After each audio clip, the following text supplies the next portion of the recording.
Qu'est-ce que je suis supposé de faire avec ça? La dernière chose qui nous manque dans notre interface, c'est une façon de savoir toutes les statistiques de tous nos sorts. Comme ça, notre joueur va pouvoir savoir c'est quoi que ça lui coûte pour lancer des sorts, c'est quoi que les sorts font comme dommages, et ainsi de suite. Donc, on va rajouter ça aujourd'hui, et en fait, on va aussi en profiter pour utiliser une feature qu'on n'a pas utilisée encore. C'est, dans le fond, les tooltip widgets. Donc ça nous permet de montrer une interface automatiquement quand le joueur passe son curseur par-dessus un élément de notre interface. Donc, ça peut être un bouton, une image ou n'importe quoi d'autre. Donc, on va utiliser cette nouvelle feature-là pour montrer les statistiques de nos sorts. Donc, on est parti!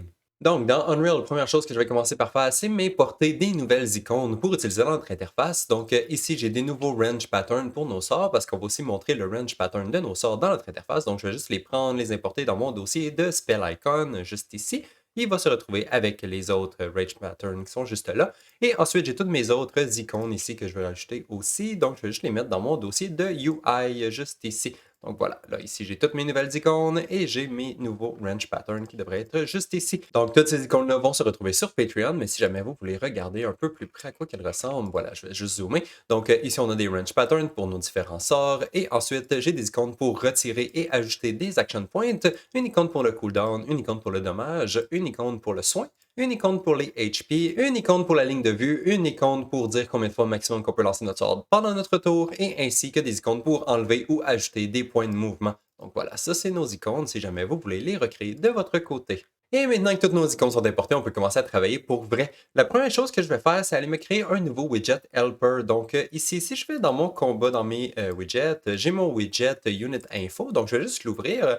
Et ici, en plein milieu, on voit qu'on a une icône et un chiffre pour dire combien de action points qu'on a. On a une icône et un chiffre ici pour dire combien de mouvement de points qu'on a. Donc on a vraiment deux fois la même structure d'une image et d'un texte, une image et un texte. Et en fait, on va réutiliser sa même structure-là plusieurs fois dans notre widget pour notre sort, comme on va pouvoir dire combien d'action points que le sort coûte, combien de mouvements de points que le sort coûte, combien d'action points que le sort enlève à l'ennemi, combien de mouvements de points que le sort enlève à l'ennemi, et ainsi de suite. Donc, on va vraiment réutiliser la même structure d'interface plusieurs fois. Donc, juste pour nous simplifier la vie, ce que je vais faire, c'est prendre tous ces composants-là ici et les mettre dans un autre widget à côté. Comme ça, on va pouvoir réutiliser cet autre widget-là à la place de devoir copier-coller tous ces composants-là à chaque fois.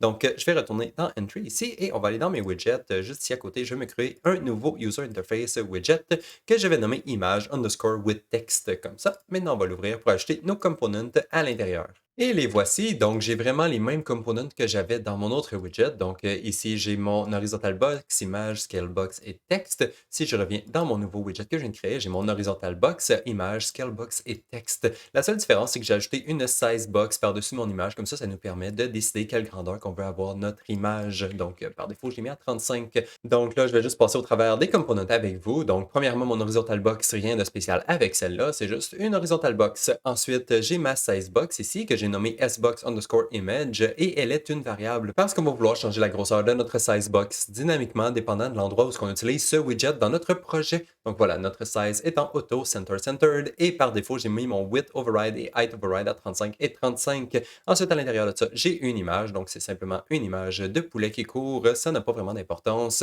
Faites juste faire sûr qu'elle est une variable elle aussi. Donc je l'ai nommée image underscore image parce que j'avais pas d'idée pour le nom et j'ai fait sûr qu'elle est une variable. Ensuite, à droite, j'ai ma scalebox, la même scalebox que j'avais avant dans mon autre widget. Donc, je me suis mis un peu de padding on the left, juste ici, juste pour qu'il y ait un espace entre les deux. Et ensuite, j'ai mon texte à l'intérieur de ma scalebox qui est ici. Donc, mon texte, voilà, c'est un texte très normal. Seule chose ici, c'est que mon texte est aussi une variable. Donc, j'ai nommé texte underscore texte et je l'ai coché en variable. Voilà, donc là, on peut compiler ça ici et on va aller changer quelques petits trucs dans le graphe directement.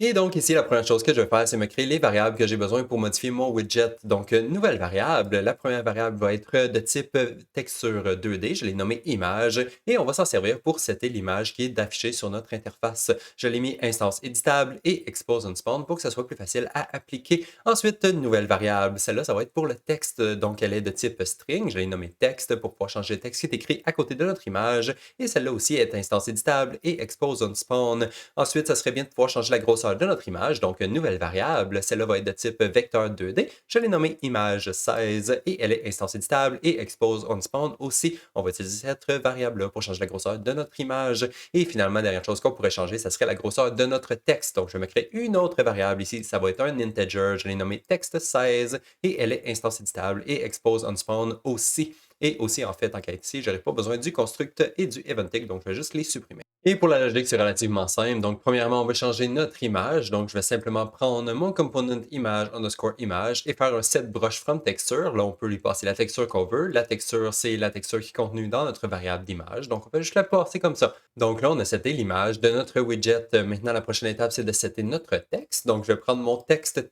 component ici et faire un set texte dessus. Et ensuite, il faut lui passer le texte. Donc, je vais simplement prendre ma variable de texte ici et la connecter. Donc, là, notre image et notre texte sont setés correctement. Maintenant, il faudrait changer la grosseur de notre image en utilisant notre size box image. Donc, on va prendre notre size box image ici, faire un set width override et un set height override parce qu'on veut modifier les deux basé sur notre variable image size. Donc, je vais juste prendre mon image size ici et la connecter à mes deux sets. Voilà, donc là, notre image est de la bonne grandeur. Il a juste à changer la grandeur de notre texte. Donc, je vais prendre mon texte encore une fois et cette fois, je vais faire un set font dessus. Donc, je vais faire un set font, mais par contre, dans notre font, la seule chose qu'on veut changer, c'est notre text size. On ne veut pas changer le font family, le font matériel, outline et le typeface. Donc, je vais juste les reconnecter comme avant en utilisant le font qui est déjà appliqué sur notre texte. On le break et on reconnecte tous les autres paramètres sauf le size. Le size, lui, on va utiliser notre variable qui est juste ici. Donc, je prends ma variable et je la connecte. Voilà. Donc là, on devrait être capable de compiler et d'aller tester dans le designer, voir à quoi ça ressemble. Et donc là, on peut voir que c'est très petit, et ça, dans le fond, c'est simplement parce que ici, nos variables par défaut n'ont jamais été setées. C'est toujours les valeurs par défaut. Donc, la grosseur de mon texte est 0 en ce moment, la grosseur de mon image est 0 aussi. Donc, c'est très petit. Donc, ce qu'on va faire, c'est commencer par nous choisir une image. Donc, peu importe. Je vais prendre, on va dire, cette image-là. Ça n'a pas vraiment d'importance. Et ensuite, là, mon image est encore très petite. Donc, on va la mettre, on va dire, 35 par 35 par défaut. Voilà. Donc là, l'image est un petit peu plus grosse. Ça fait déjà plus de sens. Donc, voilà. J'ai mon image. Ensuite, j'ai un texte. J'ai pas de texte écrit dedans. Donc, on va juste écrire une valeur par défaut. Donc, my text. Pourquoi pas?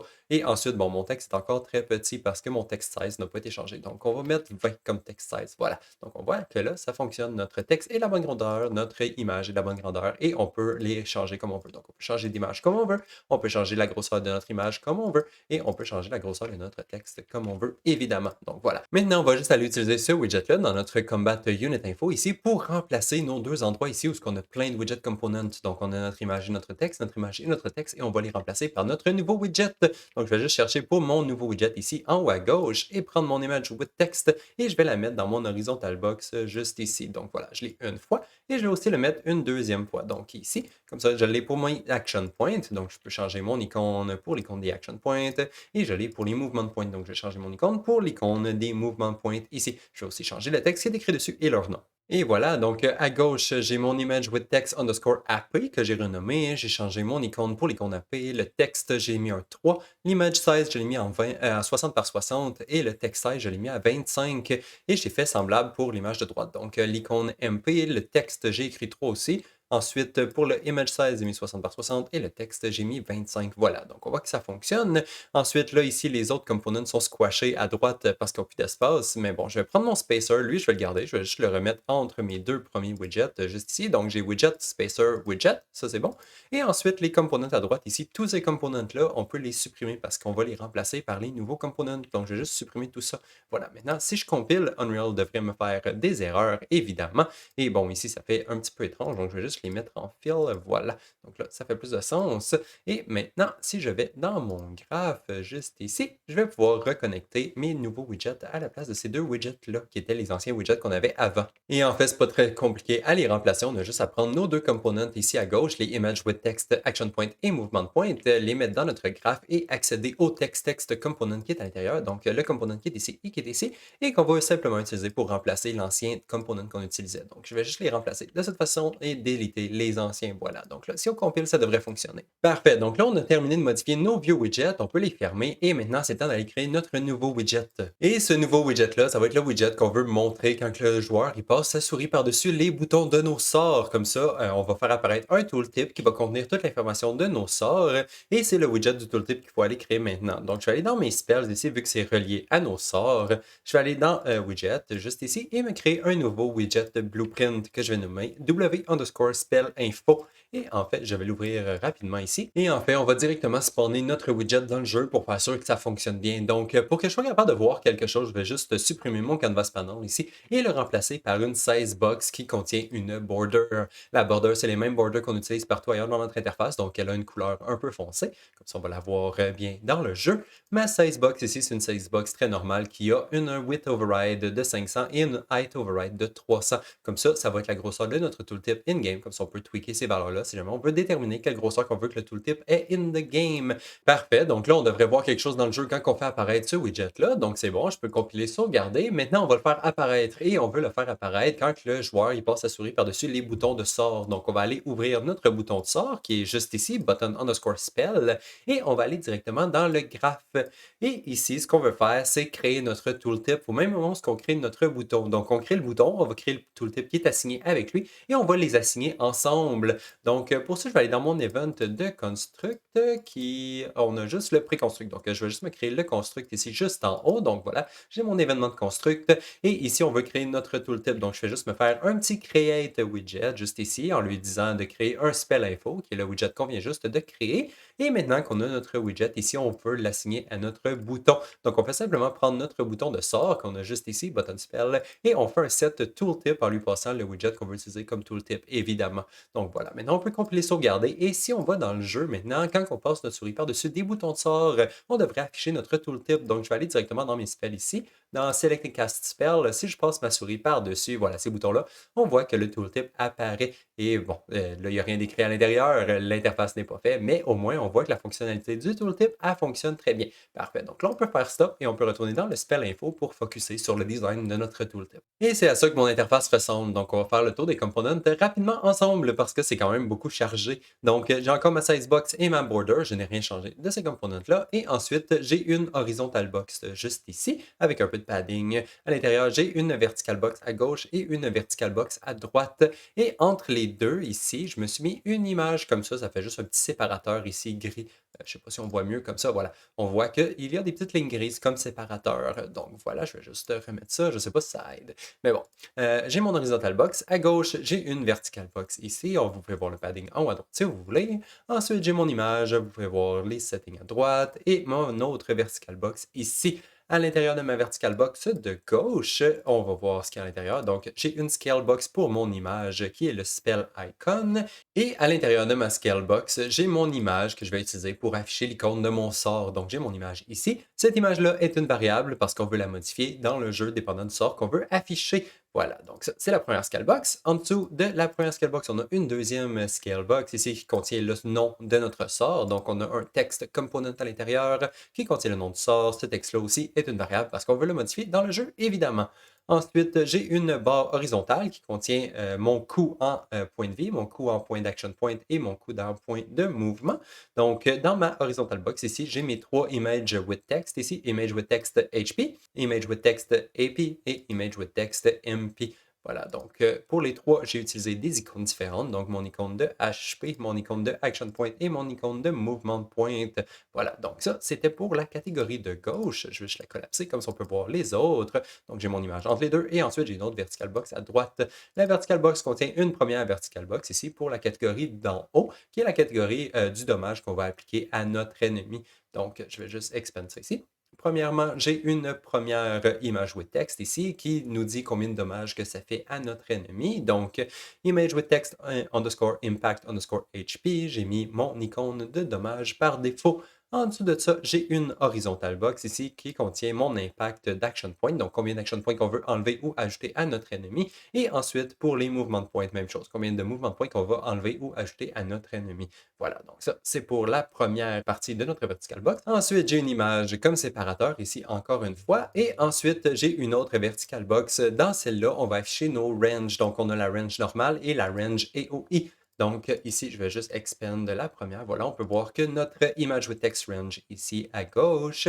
Et ensuite, j'ai mon icône de line of sight. Et c'est cette icône-là qui va nous afficher si jamais notre sort a besoin de la ligne de vue ou non. Ensuite, en dessous de ça, j'ai une autre boîte horizontale, donc une autre horizontal box ici. Celle-là, je l'ai mis en variable, donc elle est une variable parce qu'on va la cacher si jamais le sort n'est pas AOE. Si le sort est en zone, on va la mettre visible. Si le sort n'est pas en zone, on va la cacher. Et à l'intérieur, même chose, j'ai mon image with text, range et OI juste ici. Et à droite, j'ai une icône pour le line of sight. Finalement, j'ai un autre séparateur qui est une image juste ici. En dessous de ça, j'ai une barre horizontale et à l'intérieur, j'ai simplement deux images with text. Donc, j'ai mon cooldown ici qui est à gauche et ensuite mon maximum de cast par tour à droite. Donc, ça, c'était pour le côté designer. Maintenant, il faut aller dans le graphe pour setter toutes ces variables-là. Donc, on a notre icône, le nom du sort, tous les coups ici, le nombre de dommages que ça fait, la range AOE, le cooldown et ainsi de suite. Donc, on a beaucoup de travail à faire. On va aller dans le graphe. Et comme on a beaucoup de choses à changer, je vais juste me créer une nouvelle fonction parce que ça va être un petit peu plus propre. J'ai nommé la fonction setSpell et je lui passe le sort que je veux setter en input. Donc j'ai mon spell ici et de type spell et je vais le promoter dans une nouvelle variable. Donc promote to variable juste ici. Ma variable qui est juste à gauche ici, je l'ai nommée spell elle aussi et elle est de type spell. Évidemment, je l'ai mis instance éditable et expose on spawn comme ça, on va pouvoir tester rapidement dans l'éditeur. Maintenant, je vais retourner dans mon graphe ici justement pour appeler ma nouvelle fonction setSpell dans le préconstruct. Donc dans le préconstruct juste ici et je vais lui passer le spell qu'on va avoir seté dans l'éditeur juste comme ça. Voilà. Comme ça, on va pouvoir facilement tester. Parfait. On peut retourner dans notre fonction de setSpell. Là, on va devoir faire toute la logique. Et ici, la première étape, ça va être de prendre notre sort et d'obtenir le data de ce sort-là, parce que si on veut afficher le data, il faut qu'on ait accès. Donc, je vais faire un get spell data from spell, je lui passe le spell, et ensuite, mon spell data ici, je vais le mettre dans une nouvelle variable locale, qui est juste ici que je nomme data.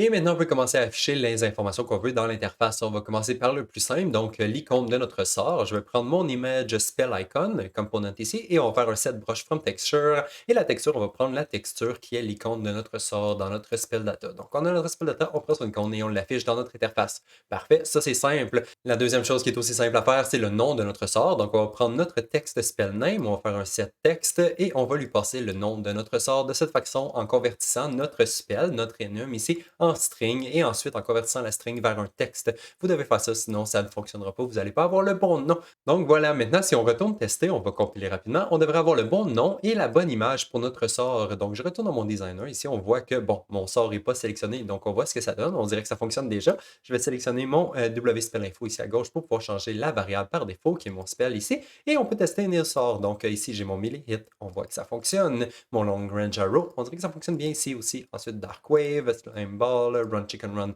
Donc, on voit que ça fonctionne très bien. Parfait. Donc là, on va pouvoir retourner dans le graphe et continuer. Et là, on a beaucoup de travail à faire pour tous les autres éléments. Donc là, je vais aller à droite juste ici, comme ça. Et on va commencer par les prérequis de notre sort. Donc, les requirements, juste ici. Donc, le coût en HP, en MP et tout. Donc, nos requirements sont ici. Et on va commencer par le coût en health point. Donc, on a notre image with text HP juste ici, qu'on va pouvoir setter son texte en utilisant notre coût de points de vie de notre sort.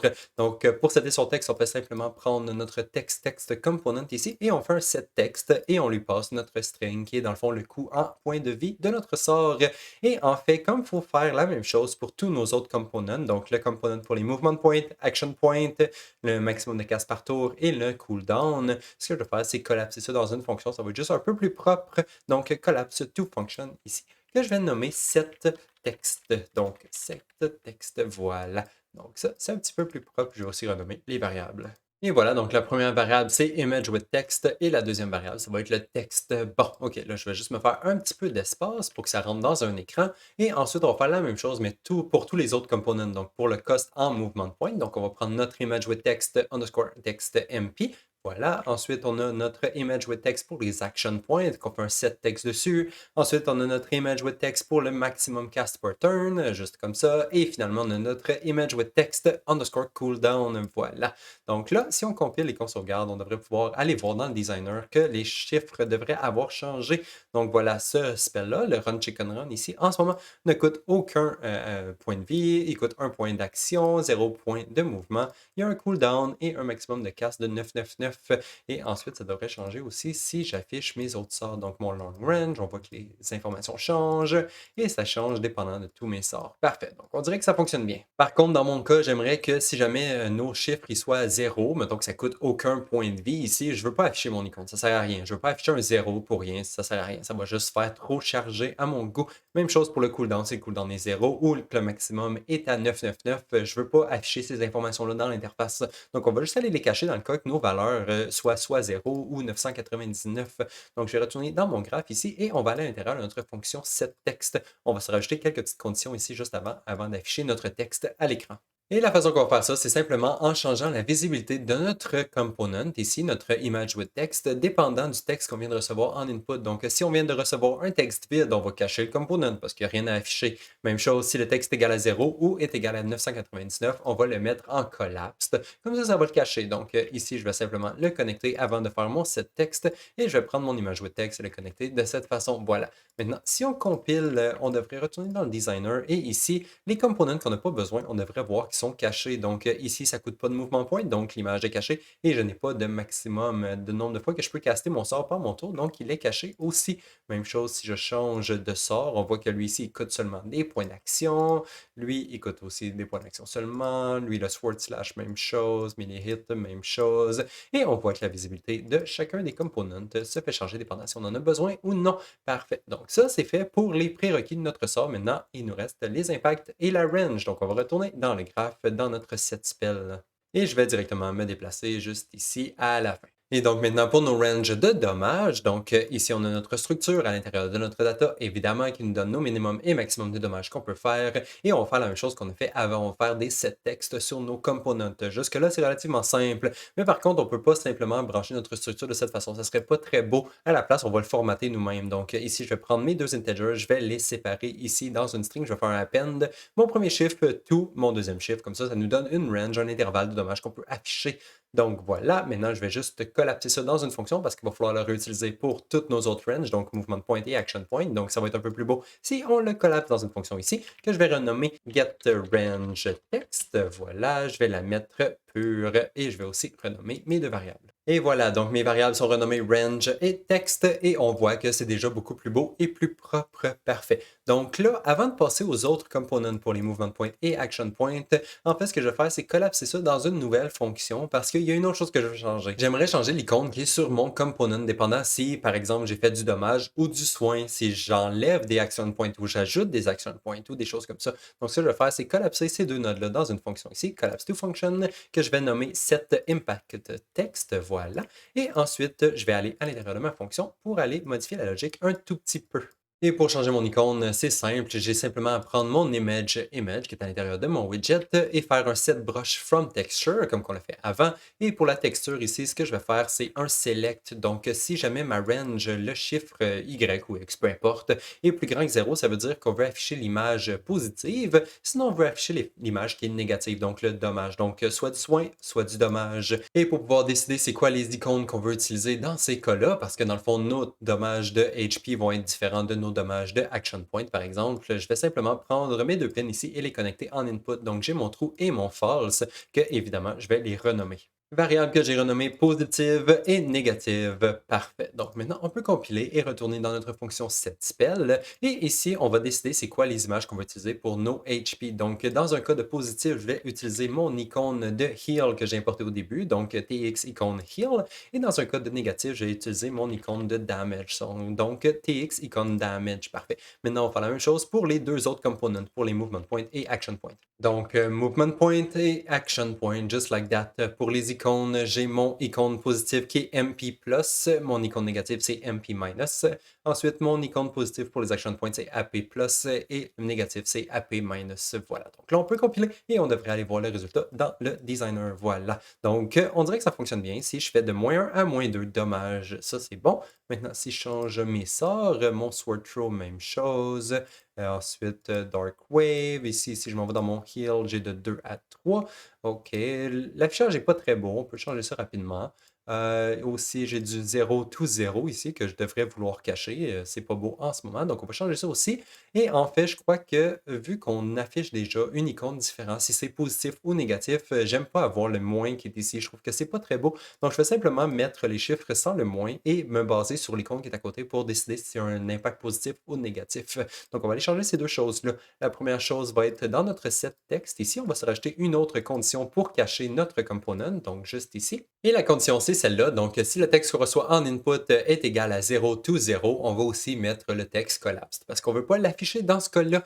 Et ensuite, pour enlever les signes de moins en avant de nos textes, on va aller dans notre get range text juste ici. Et ce qu'on va faire, c'est simplement faire que nos chiffres soient en absolu. Donc, je vais juste les déconnecter les deux ici et les reconnecter de cette façon. Voilà. Donc, ça devrait enlever les signes de moins dans nos textes. Voilà. Maintenant, si on retourne dans le designer, good. On devrait voir que ça affiche seulement les textes qui sont importants. Donc, de 3 à 4 dommages, soustrait de 1 à 1 action point ici pour le Wingust. Ensuite, si je change pour le Run Chicken Run, on voit que ça affiche seulement de plus 4 à plus 6 mouvement de pointe. Ça fonctionne bien. Le soin, c'est de 2 à 3 soins. C'est bon. Long Range Arrow de 1 à 2 de dommages. Donc, ça fonctionne relativement bien. Parfait.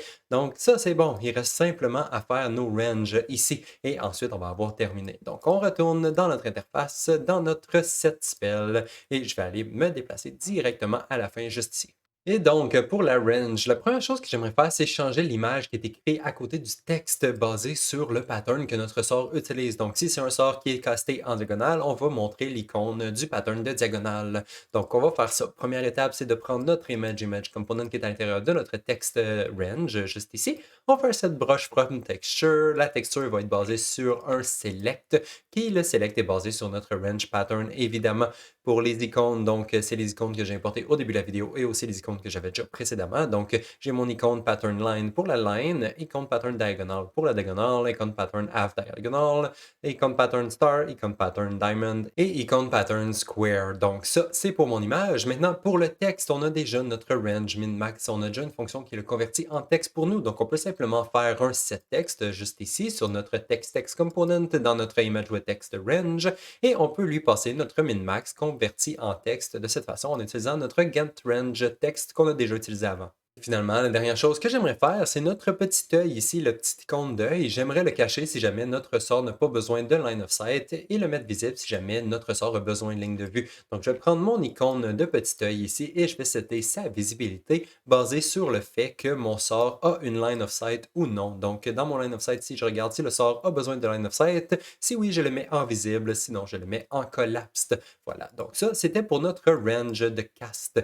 Maintenant, on va faire le cast AOE. Donc, c'est très similaire. Je vais juste me déplacer à droite, juste ici. Et on fait la même chose, mais cette fois, oups, voilà, on va utiliser notre cast AOE au lieu de notre cast. Et ensuite, même chose, on va commencer par notre range pattern pour setter notre broche. Donc, on set notre broche sur le image with text range AOE ici. Et on utilise les icônes que j'ai déjà importées. Donc, icône pattern underscore AOE cette fois-ci. Donc, icône pattern diagonal underscore AOE, icône pattern half diagonal underscore AOE, star underscore AOE, diamond underscore AOE et square underscore AOE. Ensuite, même chose, on va setter notre texte basé sur la range ici. Donc, on fait un set texte sur notre image with text range AOE juste ici et on lui passe le texte de cette façon, de la même façon qu'on vient de le faire. Et même chose pour le line of sight. Donc, on prend notre petit œil ici et on set sa visibilité basée sur si notre range a besoin du line of sight ou non.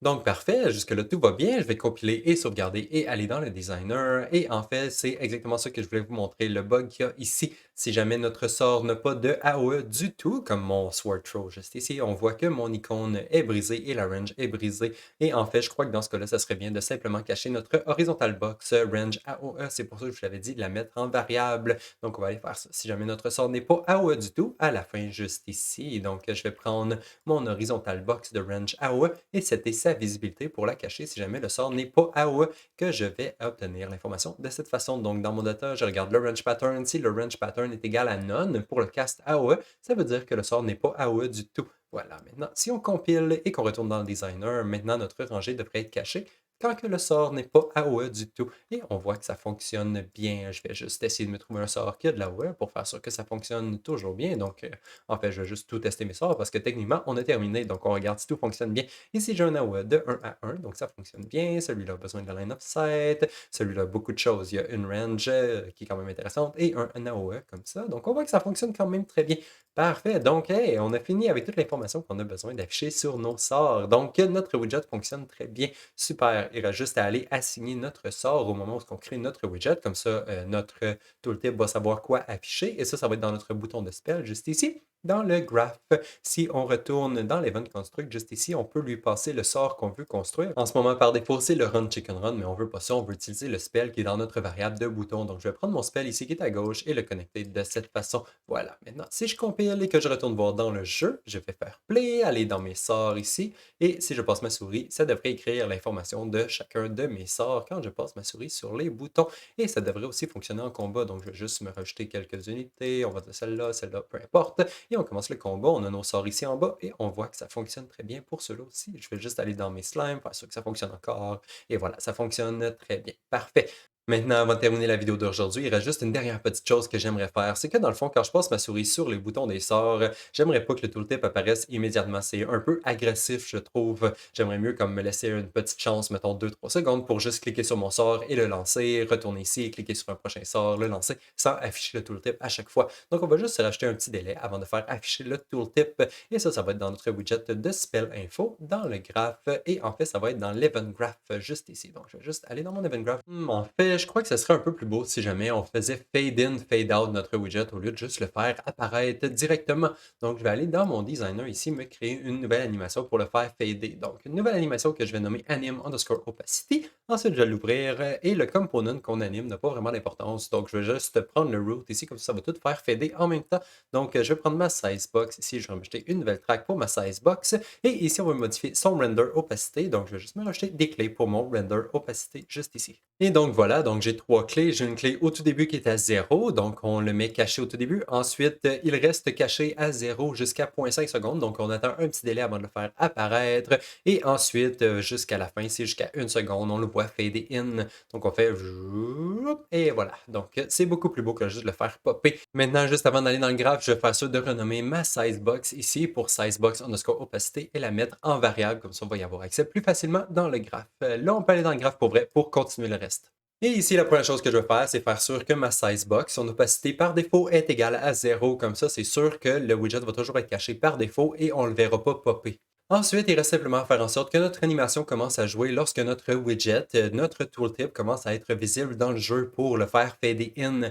Par contre, il n'y a pas moyen de le savoir vraiment, d'après ce que j'ai trouvé. Par ça, je veux dire, il n'y a pas vraiment de callback qui nous dit ah, ok, mon widget tooltip commence à être visible. Ça n'existe pas vraiment. En tout cas, j'en ai pas trouvé. Donc, à la place, je vais me servir du tick. Le widget, il commence à ticker au moment qu'il commence à être visible et arrête de ticker exactement au moment où il disparaît. Donc, ici, dans le tick, je vais me rajouter une petite contraption qui ressemble un peu à ça. Ouais, c'est un gros bordel. Mais en bref, la seule chose que ça fait, c'est que ici, ça va faire un do once. Ça va se faire appeler la première frame que notre widget est visible à l'écran. Et ici, notre print string de by, il va se faire appeler seulement une fois la première frame que notre widget est caché à l'écran. Donc, on va juste compiler et aller tester, faire sûr que ça fonctionne, que je ne dise pas n'importe quoi. Donc, ici, dans mon cast spell, la première frame dans le log en bas à droite, on voit que ça a écrit hello. Et ensuite, quand j'enlève ma souris, on voit que ça écrit bye, hello, bye, allô, bye, et juste une fois. Et ensuite, si je passe ma souris super rapidement sur tous les widgets, on voit que ça écrit allô, bye, allô, bye, allô, bye, allô, bye, plein de fois. Comme ça, on voit que ça fonctionne bien. Donc, ça devrait nous servir. On va se servir de ça pour faire jouer notre animation et la faire arrêter. Donc, parfait. On va faire stop. On va retourner ici. Donc, vous pouvez copier ça si vous voulez. C'est un gros bordel, mais au moins, ça fonctionne très bien. Donc, ici, j'aurais plus besoin de mes print strings. Je vais les enlever et à la place, on va mettre de la vraie logique. Et c'est à ça que ça devrait ressembler. Donc, quand le widget commence à être visible dans le jeu, on fait simplement jouer notre animation juste ici. Donc, notre animation anime opacity, on fait un play dessus. Et ensuite, quand le widget est caché dans le jeu, on fait simplement stopper notre animation parce qu'on n'en a plus besoin. Notre widget n'est plus visible dans le jeu, donc on n'a plus besoin de son animation, évidemment. Et ensuite, on peut remettre son opacité à 0. Comme ça, la prochaine fois, ça va bien fonctionner. Parfait. Donc, on peut compiler, sauvegarder et ça devrait régler notre problème. Et voilà, donc maintenant, quand on passe nos souris sur nos boutons de sort dans le bas de notre écran, on a le temps d'aller cliquer dessus si jamais on veut juste lancer le sort et ça fonctionne très bien avant que le tooltip apparaît. Et 2 secondes plus tard, on voit que le tooltip apparaît et ça semble fonctionner pour chacun de nos sorts. Et ça donne aux joueurs toute l'information nécessaire pour savoir, OK, c'est quoi le coût du sort, c'est quoi la range du sort, combien de dommages que ce sort-là est supposé de faire. Et c'est toutes des informations qui sont relativement très importantes dans un jeu tactique. Donc voilà, notre interface devrait être relativement complète maintenant et ça va être tout pour la vidéo d'aujourd'hui. Donc on se revoit dans la prochaine. Bye bye!